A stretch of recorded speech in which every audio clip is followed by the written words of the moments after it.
There we go. Thank you. When Victoria Cuba looks into a viewfinder, she sees her future in filmmaking or in the news business. I could tell someone's story and somebody would watch it and be inspired by it.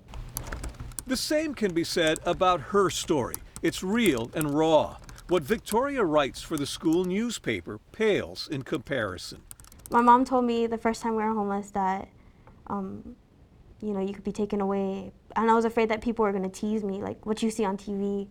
And so I just shunned everybody. I stayed away from everyone during 7th grade. Back then, Victoria, her younger brother, and their mother lived in a Matson container at this junkyard. Her mom eventually worked them out of that situation, but she lost her job. For the past year, they have been back on the street. I go home to 3 stabilized vehicles.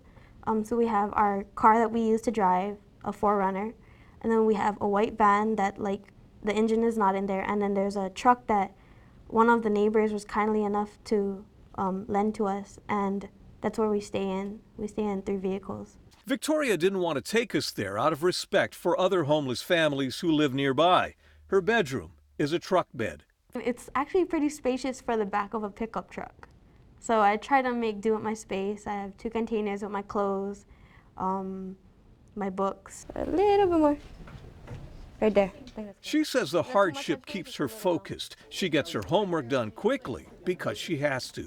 Sometimes the light goes down at 7, and after 7 I can't do anything. Because I could want to look at camera 1, camera 2, camera 3. Victoria is now a senior at Waipahu High School. She has a B+ grade point average and plans on going to college. Remember, that's like cliche. We don't want to do that. Everything about her says, I will do better, and I will help my family. I'm working in the cafeteria and sometimes the office, and I, work as a cashier. I wanted to do something to help ease that burden from my mom.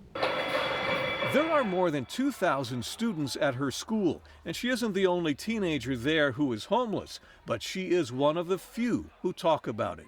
People you may see, you don't know their story. You don't know why they ended up there in the first place.